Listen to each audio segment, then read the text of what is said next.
What happened to John? Huh? John Morgan. Travel as much around. Oh, Pretty much only does Vegas.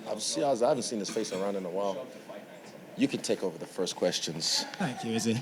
Oh yes, nice. First of all, I think congratulations are in order. Thank you.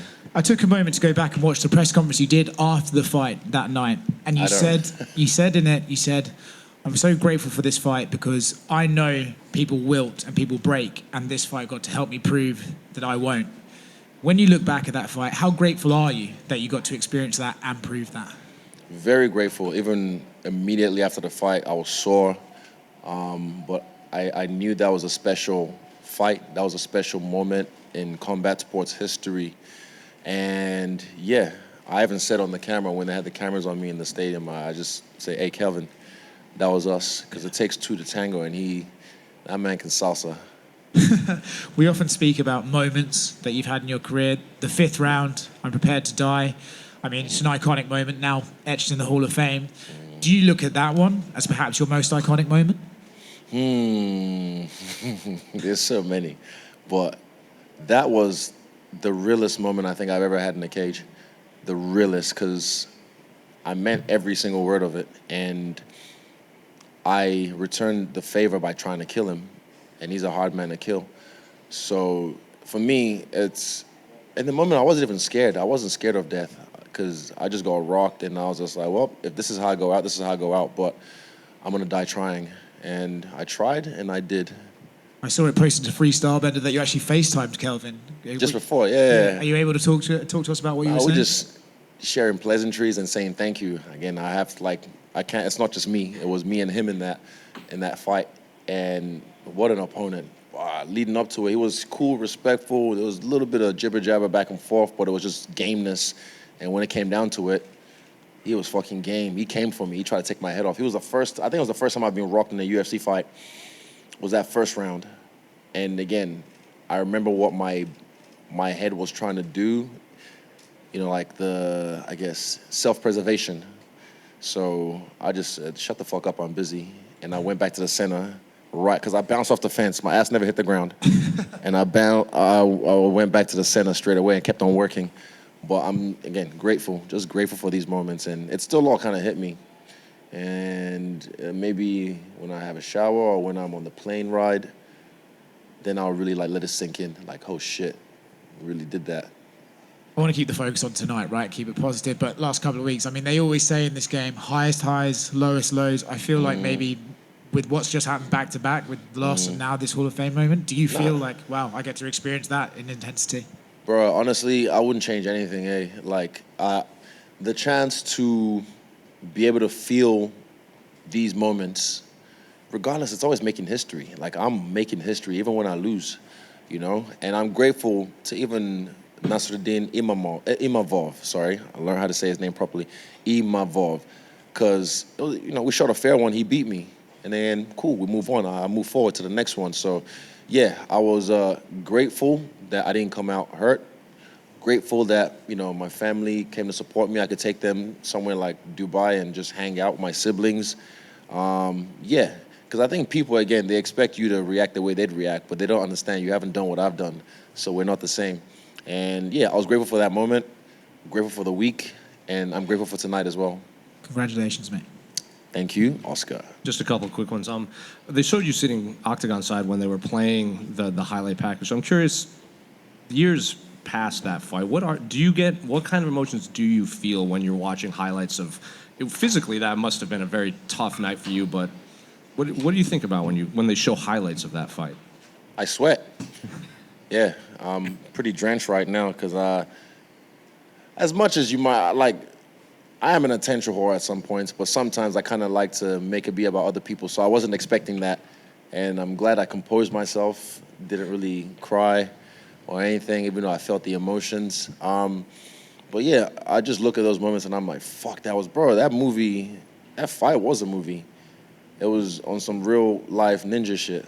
Like, me and this tough Mexican going at it, he being hard to kill, fuck, and he's got a hard head, bro. Like, Pereira has a hard head, but Calvin, goddamn, noggin on that man. What is it like being tied to another human like that? Because I'm sure you're gonna be in the Hall of Fame as your own fighter, but there's the knockouts and everything. But for the rest of your life, even past that, you're gonna be tied to Kelvin Gastelum on the wall of the UFC Hall of Fame. There's a scar I have here on my lip Yeah. from when he busted my lip from a punch. Whenever I look in the mirror, if I catch a glimpse of it, a thought of him goes past my head. There's moments in life when I have to dig deep or in the gym, and I remember the moments in the fight where I had to dig deep, and that helps me fuel me, So, again, forever grateful for him in those moments. Just back here, Izzy. Back to your right. Oh, yeah. I'm all the way back here. First of all, brother, I just want to thank you and your family and your brother. I do the podcast with Rob. You shared the clip with us. Honestly, really grateful for that. No worries. Hey, man, everybody got to eat. Yeah. I would love to talk about you training with Rob, you sitting ringside with Alex Pereira. I'd love to know your outlook on that and reuniting, for the lack of a better word, with past opponents that you've had great fights with. Yeah, again, I was even telling Alex before, because shout out to Plino as well for being the bridge, because me and Alex kind of just sound like cavemen talking to each other, Shama, yeah, no Shama. But Plino helps be the bridge. And like I said earlier, look, this is fighting. You got to be a man about this. And if you don't fight, you're not a man, you don't understand. But we shot a fair one. That's it, cool. I even told Alex, I was like, bro, you beat me in Brazil. That was a fair one, cool. I left you alone. You chased me. So that's your problem. That was his fault. So again, when people ask me about, I got asked early this week about Imavov rematch, I'm like, why? There's no need, unless down the line, something for the belt, maybe he becomes champion and I get my way there. But I don't think, I got to get it back. That's not how fighting works. That's not how I see it, unless it's on some real beef personal shit. But nah, shot a fair one, you beat me, or I beat you, good game. We'll move on, we'll move forward. So I hope I answered your question. But No, it was great. with all these guys, it's just, look, we're like, what's hating Alex or hating Rob or anyone else gonna do for me now? It doesn't serve me at all. It's just poisoning myself. I'm holding on to hate in my heart for someone that's moved on. So yeah, why would I do that? I'm not that kind of person. I'm just a chill guy. In the lead up to UFC Saudi Arabia, you gave a really thoughtful answer when asked the question, what makes the difference between a champion and a legend in the sport? I would love to ask you, given this Hall of Fame induction, what makes the difference between a great championship fight and a legendary fight, one that's perhaps poised to enter the Hall of Fame? A legendary fight and a great championship fight. Oh, okay, that's another good one. A legendary fight, I feel like, and this could be subjective, I think, for me, it has to have back and forth moments or a really, really tough guy that's hard to kill. You could look at, what was one of those ones back in the day? Czech Congo, Pat Barry, that was a legendary fight. There was one with Todd Duffy years ago where he was whooping this guy. And then, and then like randomly out of nowhere, it wasn't a really big magnitude or big name fight, but that was a legendary moment because that was a tough opponent and he finally got him. But I think a legendary fight has to have some kind of setback or back and forth, because that way you get to see both guys rise to the occasion, I think. But let me ponder on that and I'll answer it another time. Thank you so much, man. No worries. Israel, just over here to your right. There is some distinction between a fight entering the Hall of Fame and an individual entering the Hall of Fame. As it stands with this induction, do you consider yourself a Hall of Famer now? Nah, well, because they said Dana wanted to talk to me. I was like, but we just talked in the back room. And he's like, yeah, he wants to see you. I was like, cool. And then we sat down, and I was like, oh, we just chilling? All right. I didn't really feel the setup till I saw something come on the screen. I was like, and they said Hall of Fame. I was like, nah, not me. I'm too young. I'm still in the game, And then when they said 2 middleweights, I was like, God damn it. They got me. They tricked me. But again, just grateful, man. And I use that word a lot. It might be overused, but you can't overuse gratitude. Was the Hall of Fame something that was on your list of something to achieve? Definitely. It still is. I definitely will get my own plaque on the Hall of Fame, but I'm happy this first one was this fight and was tied to Kelvin Gastelum in an epic lifetime achievement. Congratulations. Shukran. Israel, just straight ahead in between the two cameras. Right there. Just back on you training with Rob Whittaker, was there ever be a scenario where either one of you could corner each other in your next fight? given the Why not? relationship now? Yeah, it could happen, but my corner is already set in stone, and corners all have a role.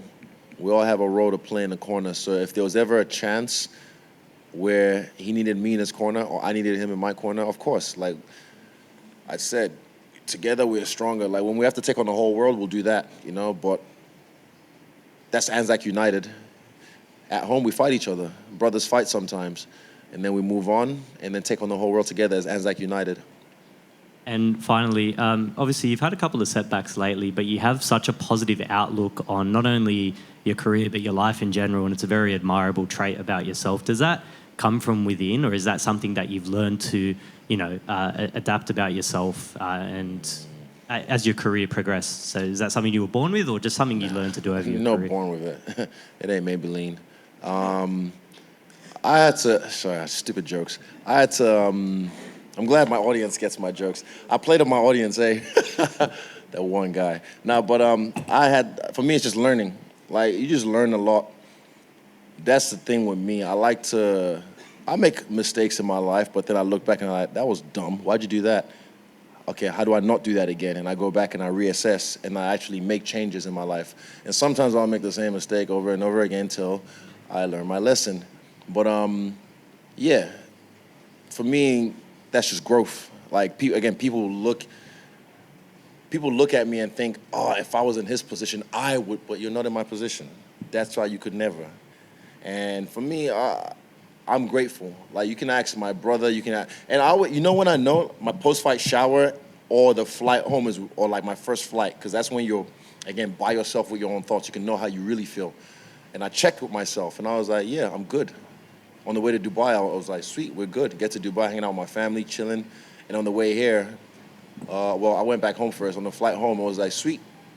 I know when it sucks to lose. I know it. I was like, fuck, it sucks. And again, it sucks to lose, but I was proud of my work this camp, and I was proud of the way I worked, and I was proud of the way I fought. And he got me based on just a minor mistake I made, and he capitalized very well. And I said, hey, fair game. That's the first thing I said to him. I was like, good game. GG's, mon ami. GG. Thank you. Obviously, we see the video of the kid crying when. Kylo, my boy, yeah. Obviously, like my son cried as well. So I just wanted to, what do you think you mean to like kids out there when it comes to? I don't know, to be honest. Like, so for me, when I made my UFC debut at the after party, I had that good cunt shirt on, and then one idiot comes up to me, and I could see he had his girlfriend or someone filming, trying to get one of those sneaky gotcha moments, and trying to tell me like, oh, do you think that shirt, is a right attitude? I was like, bro, shut up. Those kids you're talking about, what do they watch me do? They watch me beat the pulp out of this guy till it was bloody and a ref dragged me off him. Do you think that's gonna do more of a damage to their psyche or my shirt? People try to be virtuous for some dumb reason, and I don't like that. But those who really know me, the kids that follow me, and for whatever reason my story inspires them, or they draw something from me as a person, who am I to tell them no? When I used to see tattoos of me, I'd freak out at first. I'd be like, because I felt, I don't know, maybe it was imposter syndrome, or I felt unworthy. Like, bro, I'm just a human being. I make mistakes.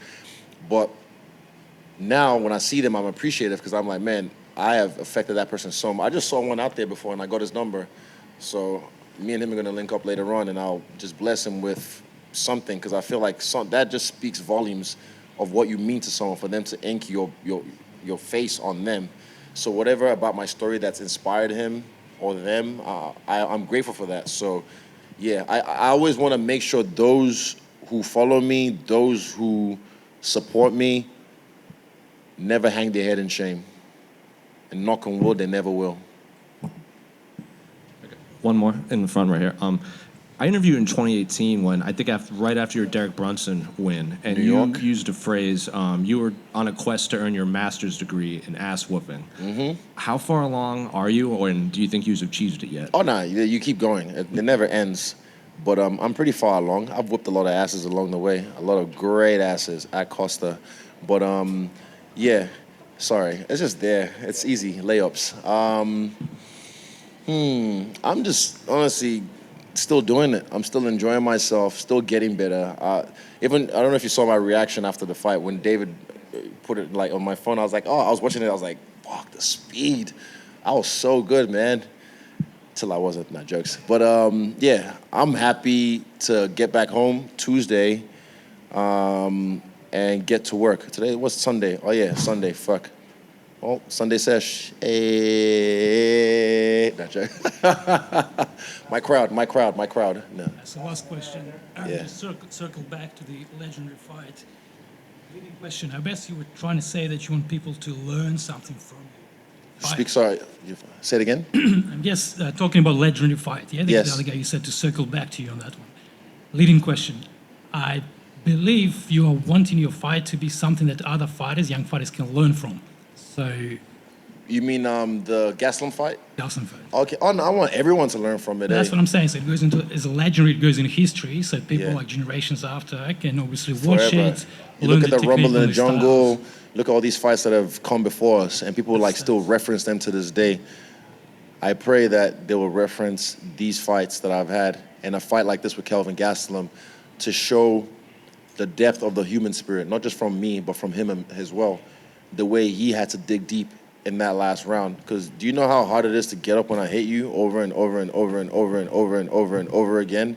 And he kept on getting up, and he was just hard to kill. So people can learn a lot from both of us in that fight, not just about fighting, but about persevering, digging deep, and rising to the occasion. Well, I believe it answers for everybody what the legendary means for you about this fight going into The Hall of lesson. Fame. That's my lesson to teach and for you guys to learn. So you take away what you want to take away from that. Thank you all. Appreciate it.